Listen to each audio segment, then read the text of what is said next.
This is SpaceTime, Series 28, Episode 13, for broadcast on the 29th of January 2025. Coming up on SpaceTime, mystery mounds revealing the history of water on the red planet Mars. Could the Earth's moon really be a chunk of the Earth ejected into space? And establishing a permanent presence on the lunar surface. How hard could it be? All that and more coming up on SpaceTime. Welcome to SpaceTime with Stuart Gary.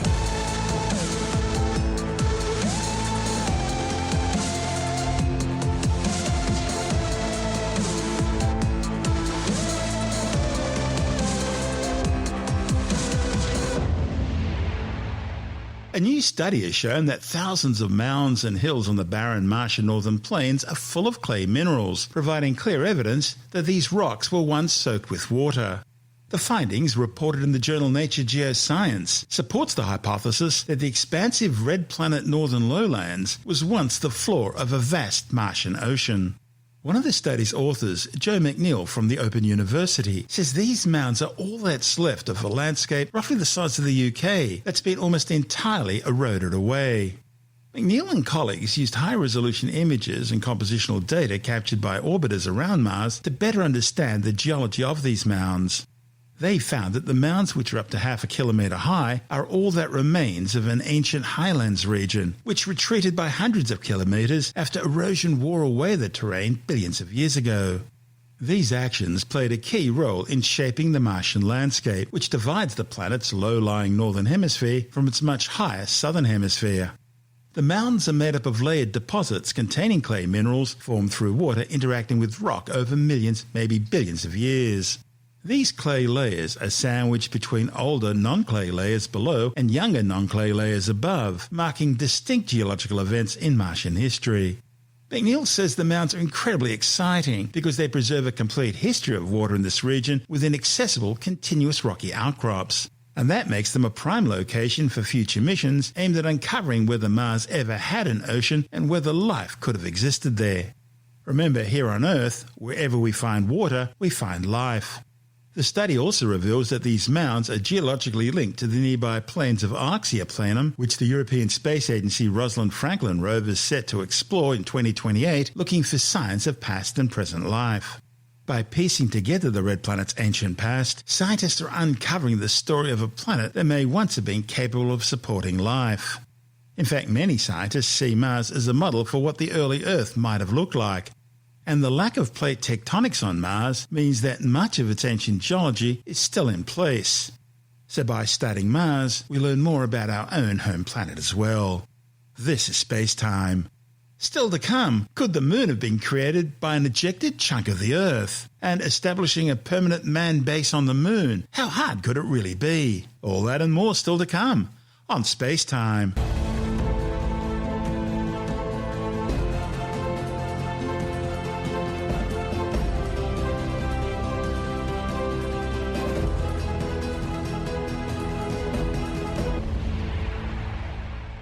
A new study claims that the moon was created out of the Earth's mantle. The findings, reported in the journal The Proceedings of the National Academy of Sciences, also supports the idea that water could have reached the Earth early in its development and may not have been added later by asteroid or comet impacts. Evidence from rock samples brought back by the American Apollo Man-Moon missions and studies of early Earth geology both suggest the best hypothesis to explain the birth of Earth's moon 4.5 billion years ago was a giant impact.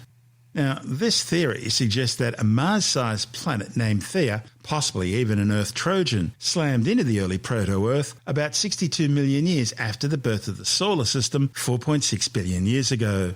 The timing is based on measurements of tungsten isotopes in lunar metals. This cosmic collision melted both bodies, turning the lot into a giant magma ocean floating in space. Theia's dense iron and nickel core coalesced with that of the Earth. Now, at the same time, vaporized debris from Theia's lighter silicate mantle and crust, together with material from the Earth, was ejected into space, eventually orbiting the Earth as a ring before slowly coalescing into the moon we see today. Being composed mostly of silicates neatly explains why the moon's not as dense as the Earth.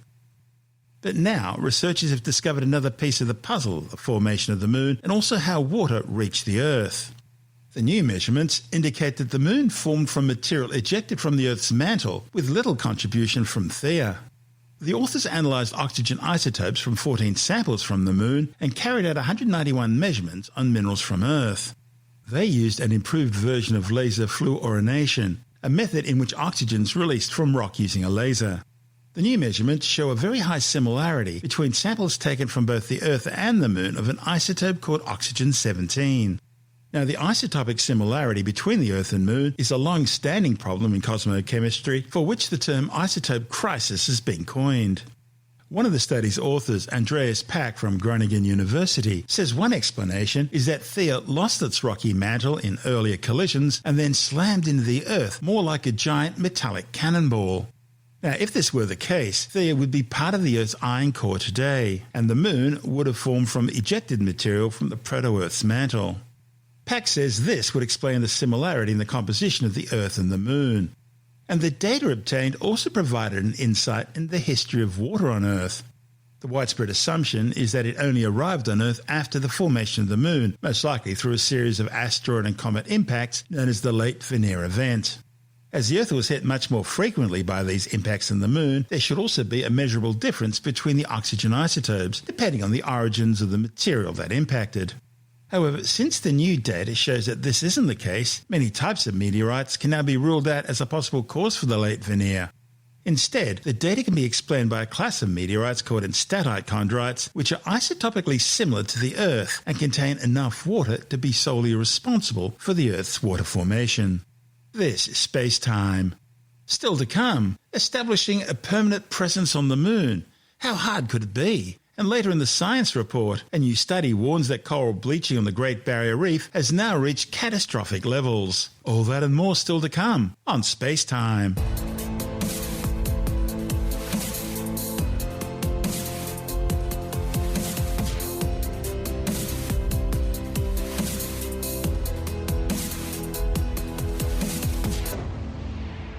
NASA's Artemis program is aimed at returning humans to the lunar surface after a break of more than half a century, and this time maintaining a permanent presence there. The idea is that eventually the Moon will provide a jumping-off point for manned missions to Mars. But building a permanent man base on the Moon will involve lots of planning and lots of innovation. Establishing a human habitat on the lunar South Pole, on an airless, dusty, radiation-soaked rock thousands of kilometres from Earth, is doable with today's technology, but that doesn't mean it's going to be easy. Now, a review of the plan by Concordia researchers, reported in the journal Progress in Aerospace Science, breaks down the many challenges of lunar-based manufacturing and construction, which will be essential for establishing a sustainable long-term lunar presence. To establish the infrastructure needed to produce the essential tools, structures and systems for habitation on the Moon will require three critical technologies. Firstly, there's 3D printing, then there's extensive use of robotics, and finally, lots of artificial intelligence to solve problems in new ways. One of the study's authors, Krzysztof Skaninski, says these three technologies working together offer the versatility, adaptability and flexibility needed to respond to the challenges as they arise. A 3D printer will be able to produce specialised parts and structures essential to building, maintaining and repairing lunar infrastructure. Given the unique environment in which they'll be used, many of the instruments will be equally unique. In fact, for everything that needs to be built on the Moon, it'll probably be the first time, and it will need to be done based either on inputs from the crew on site or from specialists on the Earth who can beam up designs, have the machines produce them while the astronauts are asleep. The Moon also has a critical natural resource that can help cut down the total payload from Earth-launched supply missions, namely the lunar regolith, the layer of fine but highly abrasive dust which covers the Moon's surface. And so there'll need to be a mobile 3D printing robot that uses a composite of space-grade polymers known as polyether ketone and a lunar dust simulant for on-demand fabrication of complex geometries. And of course, regolith has the additional benefit of being an effective barrier against solar radiation. So using it in construction as a radiation insulator layer would reduce the need to bring similar materials up from Earth. The longer-term challenge will be transitioning towards using local materials on the Moon, primarily not just as a filler, but as the main ingredient. However, current solutions for this are all very energy-intensive. Both the United States and China have stated their ambitions to establish long-term presence on the Moon by the middle of the next decade. Konietzki says the goals are feasible for similar and shorter duration missions along the lines of trips to the International Space Station or Antarctic research centres. He says a longer-term presence will present even more challenges, especially regarding the effects extended duration has on human biology, as well as legal issues around lunar territorial rights. One of the challenging things about building on the moon is that you don't want to bring large infrastructure with you. And it's also challenging to bring humans. So ideally, what you'd like to do is use small robots that can move around and do the building. Successful integration of robotics, additive manufacturing or 3D printing, and AI is essential for lunar fabrication.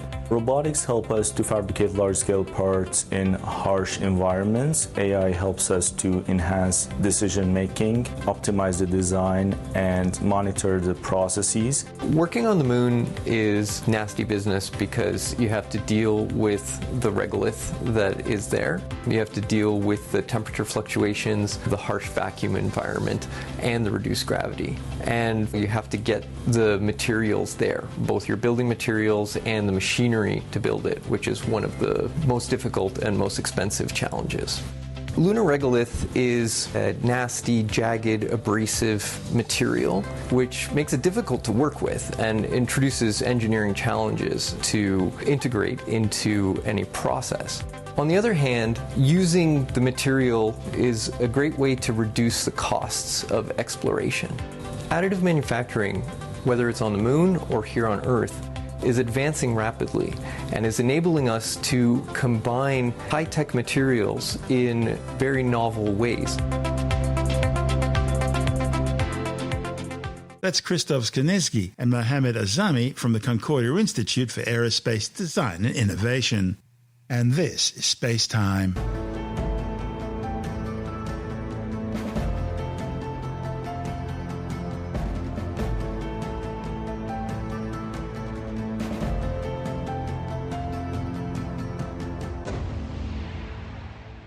And time now to take another brief look at some of the other stories making news in science this week with the Science Report. A new study has warned that adults diagnosed with attention deficit hyperactivity disorder, or ADHD, may have shorter lifespans. The findings, reported in the British Journal of Psychiatry, are based on data from 30,029 adults across the UK who have all been diagnosed with ADHD. They then compared this group with 300,390 participants without ADHD who were matched by age, sex and primary care practice. The authors found an apparent reduction in life expectancy for men with diagnosed ADHD of between 4.5 and 9 years, and between 6.5 and 11 years for women. More disturbingly, the study also found that fewer than 1 in 9 adults with ADHD had actually been diagnosed, meaning that only a fraction of the total population of adults with ADHD could be studied.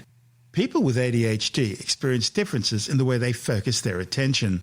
They often have high energy and an ability to focus intensely on what interests them.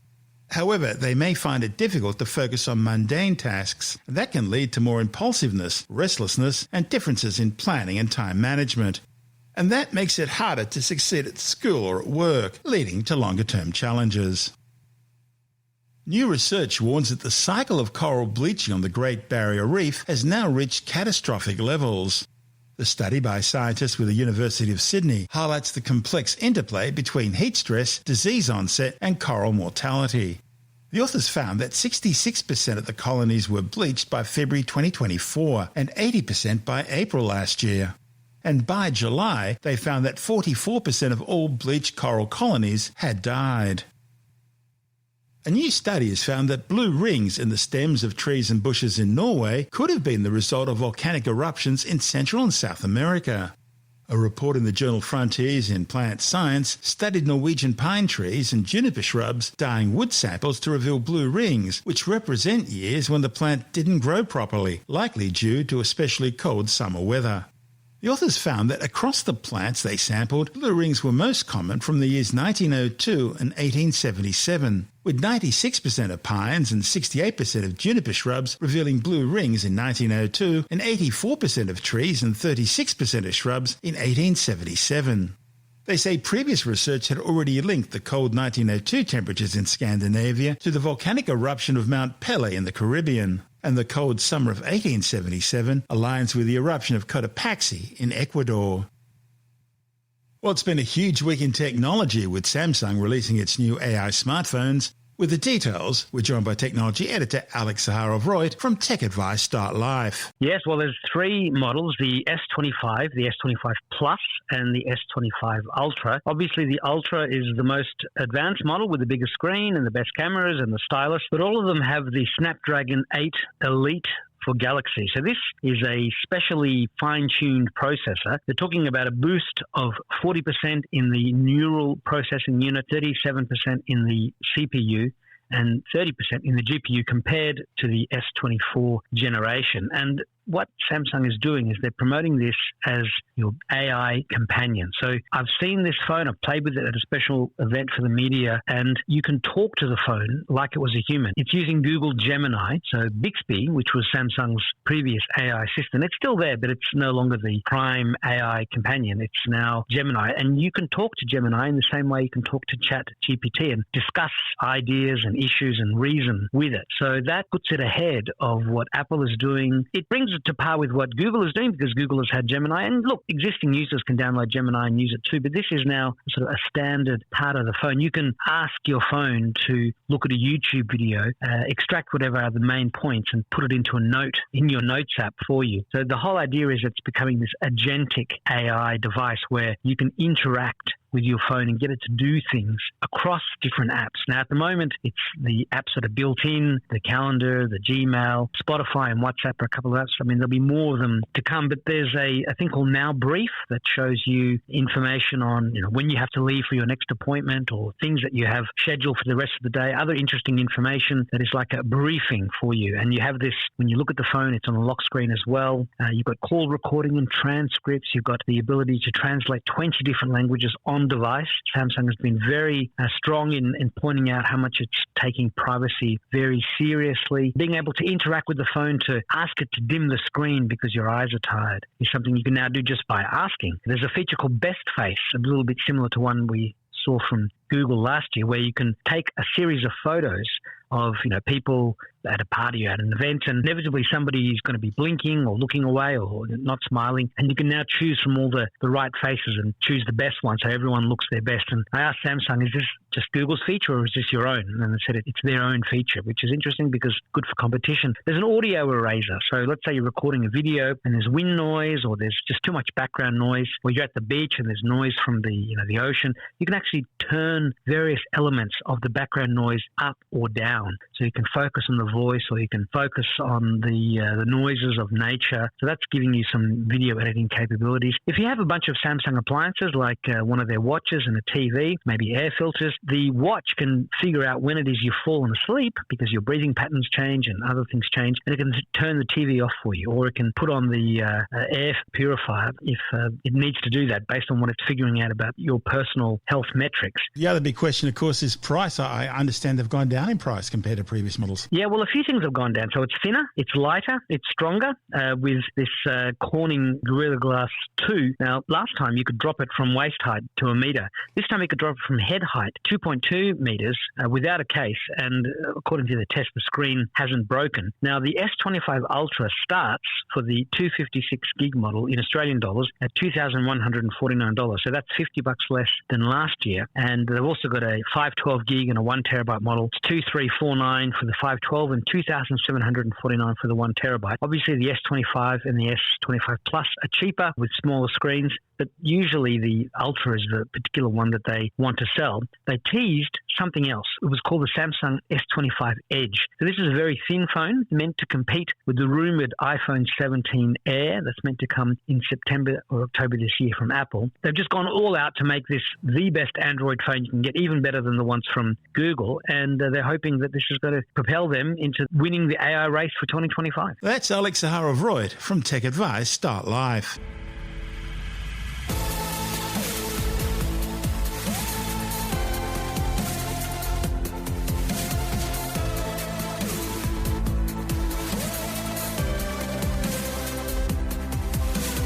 And that's the show for now.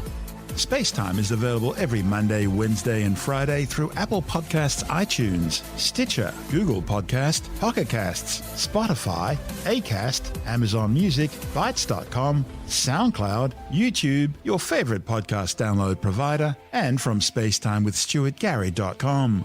SpaceTime's also broadcast through the National Science Foundation on Science Zone Radio and on both iHeartRadio and TuneIn Radio.